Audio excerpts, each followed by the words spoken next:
బయటికి వస్తారు 5 ఏళ్ళకే. ఎట్లా వస్తారా? చంద్రబాబు నాయుడు లేకపోతే దాడుండింది మీరందరూ. ఆయన మంచిద్దాం మీద మాకు చేతులు కట్టేసినాడు. కార్యకర్తలన్నీ ప్రతిదీ మాట్లాడతారా?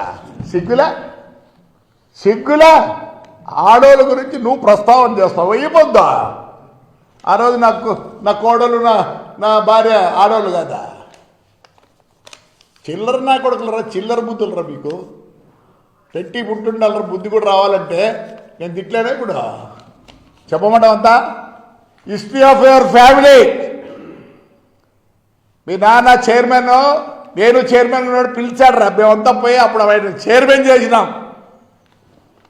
ఆయన 30 దాంట్లో ఏమో దీనికి ప్రెసిడెంట్గా ఉన్నాడు రా. ఎట్లా పుట్టేవారు నువ్వు? ఆడోళ్ళ గురించి మాట్లాడి ఇప్పుడు నీ కాడికి వచ్చేదానికే ఆడోళ్ళ సిగ్గులా? ధైర్యం ఉంటే పోయి పోరా, నా వాళ్ళు ధైర్యం ఉంటే పో, స్టేషన్ పోయి చేసుకోపో. నువ్వు చేయకపోతే నేను ఇప్పుడు పెట్టే అందరి మీద అంటే ఆ పొద్దు ఏముంది? ఎవిడెన్స్ ఏముంది? అమ్మినోడి పేరు పెట్టలేవు నువ్వు. నా పర్మిట్లన్నీ ఇచ్చేస్తావు. ఈ పొద్దు వచ్చింది నీకు బాధ.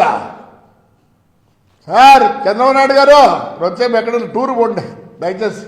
కార్యకర్తలు విడిచిపెట్టి వాళ్ళు మీ మంచితనం అర్థం చేసుకోవడం లేదు. వీడు మాట్లాడతాడు ఆడిపిల్లల గురించి, ఆ గురించి, ఈ గురించి. వీడు బ్యాటరీ తక్కువ. వీడి కథ చాలా ఉంది. బ్యాటరీ తక్కువ నా కొడుకు. 3 సార్లు పెళ్లి చేసుకుంటే ఏమి మీ ఇంట్లో కాలే? వాళ్ళు పెళ్లి చేసుకుని మీరు మీ ఇంట్లో ఏం చేసినారు చెప్పకూడదు.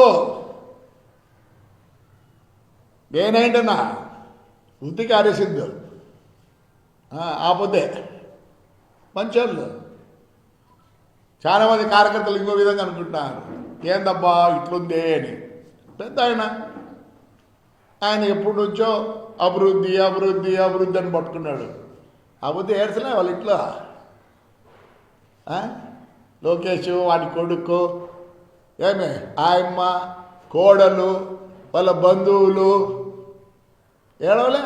ఏం పనరు మీకు? అర్ధరాత్రిలో వచ్చి ఆ పెద్ద ఆయన్ని అవసరం అరెస్ట్ చేయి, పొద్దునే తీసుకెళ్ళు. నువ్వు జగన్ గారు కూర్చొని నవ్వుకుంటారు. ఈ బుద్ధి ఎందుకురా? ఈ బుద్ధి కూడా చెప్తాం. ఆడవాళ్ళు అవసరం లేదు, నేను కూడా చెప్తాను. ఏం చేస్తారు? మా ఇంట్లో మేము కూడా ఆడవాళ్ళ పేరుతో పెట్టుకున్నాం బస్సులు. మరి ఆ బుద్ధి రాలే నీకు. ఇది ఇవన్నీ ప్రూఫ్. జైలుకి పంపిస్తే ఎన్ని రోజులు వచ్చినారా? ఏం బిగినారా? పోరా, ధైర్యంగా పోరా. నువ్వు చేయకపోతే